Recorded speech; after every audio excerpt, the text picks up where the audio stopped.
Sheldon, it seems like focus has been the thing that has really driven some success for this hockey club.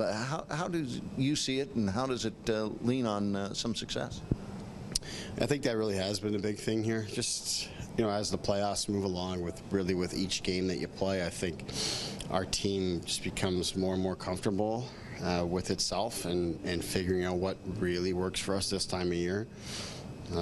You're obviously playing the same opponent over and over, so as you go through each game, you're getting a feel for what works and what doesn't, and what we need to focus on. And I think as you just get closer and closer to your goal, it just narrows the focus that much more, and our guys are pretty dialed in here right now. Does that start from the leadership group? Those guys all seem to be more than just a little bit invested. Absolutely. That's really where it starts. Those guys set the table here every day. Our veteran group really wants to be successful and wants to see our team be successful. They're all in every single day, and things fall into place from there. Expectation in this fourth game are really tough to close out an opponent in four. You guys did it against Syracuse, but this team certainly has a little bit more talent and drive than the third game seemed to suggest. Absolutely. No different than Syracuse. Syracuse pushed back real hard in Game 4, and that was a difficult game for us to get that finished off, and we were expecting more of the same today. For us, though, we're going to focus on our game. A lot of things went really well for us in the previous game. There's some key times in the game where things perhaps could have turned and gone the other way for us. Maybe got a little lucky on that end of it, but in terms of the process of how we played shift to shift, it was pretty solid by our group, and we'll be looking to replicate that as much as we can.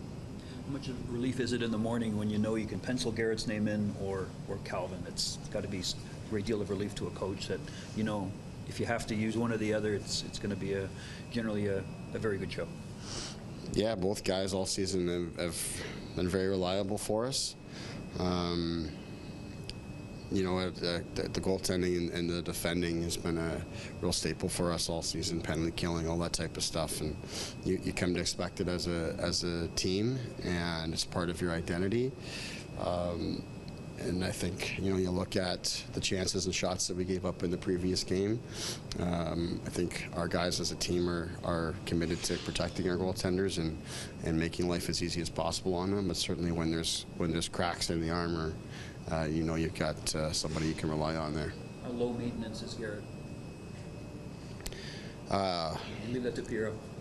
Piero spends a great deal of time with him, obviously, on the day-to-day, but not just Piero, but our entire training staff at Tropenberg. I think Sparksy's spoken about that a number of times, and make sure that he has what he needs, he's taken care of, and taking care of his body and his fitness and all those types of things. It's really been all hands on deck with Garrett this season, and it starts with him just allowing himself the opportunity for success by being the first one to leave here, first one to arrive, last one to leave a lot of days, and just doing all the things to make sure that he's able to perform his best, and he's done it consistently day in and day out, and that's been the biggest difference from this season to any other since I've been here. You referenced the defense. Martin Marinchin's a really quiet guy, but just does his job very, very effectively. Marty has been terrific for us all season long. Yeah, very, very understated person, very understated player, but fits in really well. He's got a great personality, works every day, and also wants to learn. In any of my meetings and discussions with him, he's wanting the feedback, wanting the information.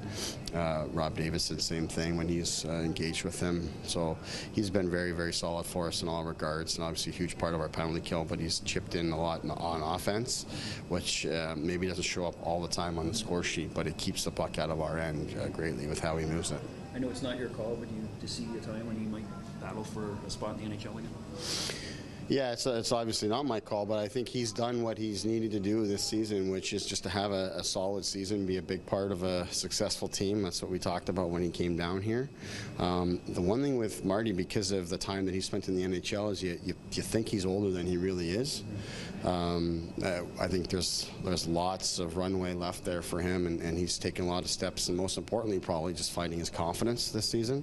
That's a big thing. So, I think ball's in his court there in terms of how he continues to push on, and obviously playing deep into the spring here for us would really help his cause, and I think has helped his cause.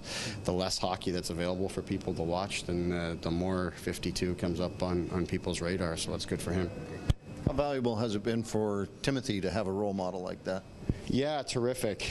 And I think that just speaks, Todd, to what's so important in the organization is to have those pieces available to the young people. Liljegren obviously is a high priority player around here. He's a young guy that needs time and needs development and needs role models and all those types of things. And whether it's on forward or on defense, there's a lot of people for him to look up to and for him to give him guidance. And that's a huge part of the development of the young players. A quick one. Rasanen, when he was here training with you guys, he signed with Joker today. What did you see from him, and what do you, just from practicing and talking to him? You know what? He spent a lot of time in the other group, so I didn't spend a lot of time working with him. But when he was with us, it was just more about getting him reps and getting him familiar. And at the time, we needed a guy because we had some injuries, so we needed a guy to fill in for practice. It was a good chance to give him a feel for the league, without having game time available for him. But another guy that's an important guy in the organization, and when you can have those guys around, it's important. He's big. I'm sure. I see Barb working on the skating and all that. Yeah, he's a large guy for sure. He's got a good skill set about him too. I know in his draft year, he was a big part of Kingston's power play and stuff like that. And it has some good offensive instincts, which don't really come with a package like that. And the more he can work on his strength and his skating and all those types of things, and grows into his body and all that stuff as he matures, we think it's a good prospect there for sure.